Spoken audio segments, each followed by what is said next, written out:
Saan nyo ginastos ang budget sa flood control? Hindi tulad ng isa dyan, lalo sumisip.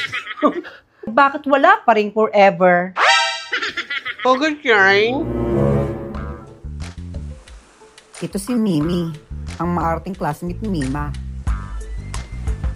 Ito naman si Jazz, ang nonchalant sa classroom.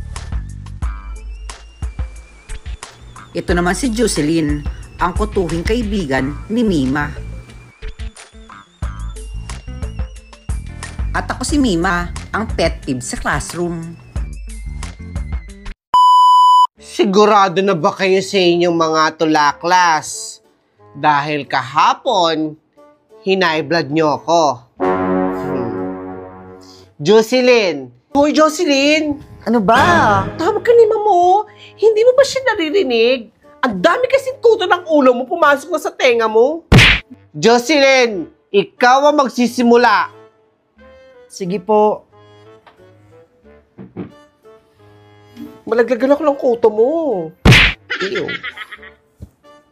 Plema. Plema, plema, plema. Isa sa malapot nating problema na pag umuboy, masakit sa tenga. Sa lakas ng ubo mo ay nabibingi ako na para bang alulong ng isang lobo at putok ng pikulo. Hindi ko maisip kung bakit ayaw mong ipasipsip ang plema mong kapit na kapit sa lalamunan mo'y nakadikit.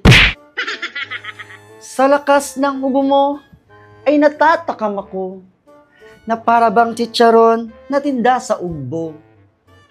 Ito'y huwag hayaan kung ayaw sa mundo'y lumisan. Kaya't uminom ng gamot kung ayaw mong madampot sa kangkungan. Thank you po, ma'am. May pagbabago nga. Ikaw naman, Jazz.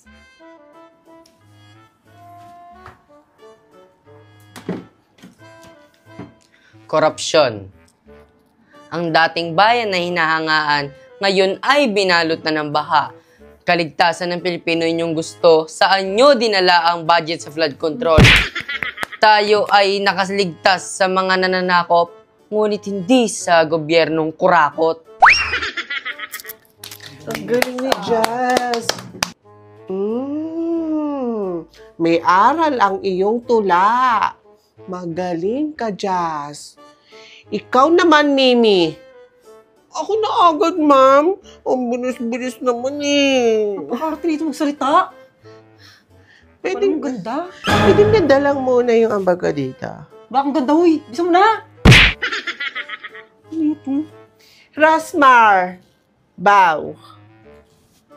Parang gumaganyan pa. Kalang prinsesa Balaa. Ating isigaw ang pambansang awit, si Rose Marguerite sa mga pangit. Naglalakihang bahay at mansyon. Guys, kumain tayo ng lechon. Mahirap man ako, at least sabon ko'y kagaya ko. Sira ang aking cellphone. Ma'am Rosmar, pengi naman ang iPhone.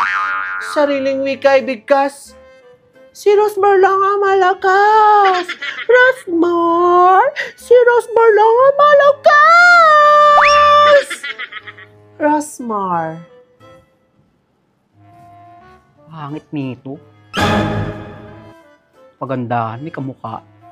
Hindi ko na magbangit ang pangalan. Sinong Rosmar yan, Mimi? Sino mga pinagsasabi mo? Mima! Ikaw na! Hoy, Mima, ikaw ulit na tawag ni mo. Saan naman kinakasalamay dyan? Hindi ka naman maganda. Pangit nito. Ano mga sinasabi nila, mami?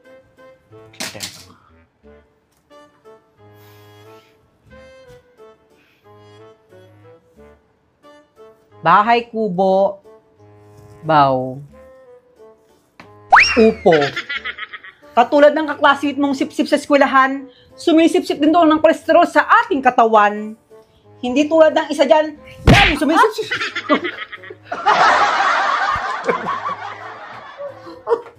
Si Buglo. Ang lakas na. Parang minasinggan. Isa ba? Hindi ko tumawa sa good. Ano siguro? Bahay kubo. Baw. Upo.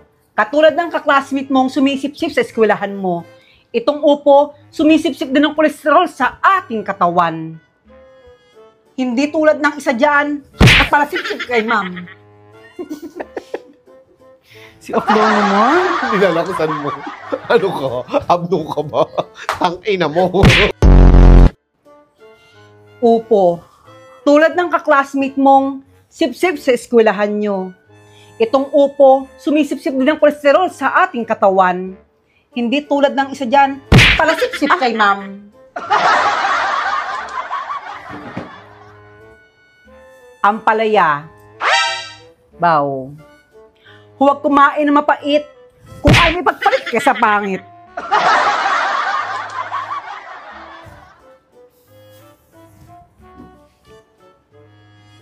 Bawang.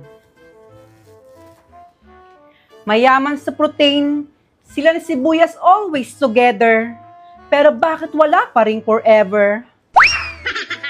Pagod yan. Pag sinato?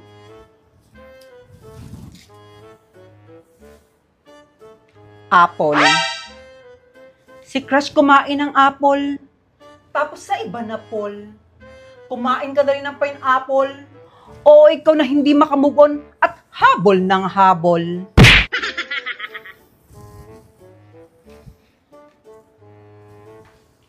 Kumain ng gulay habang may buhay.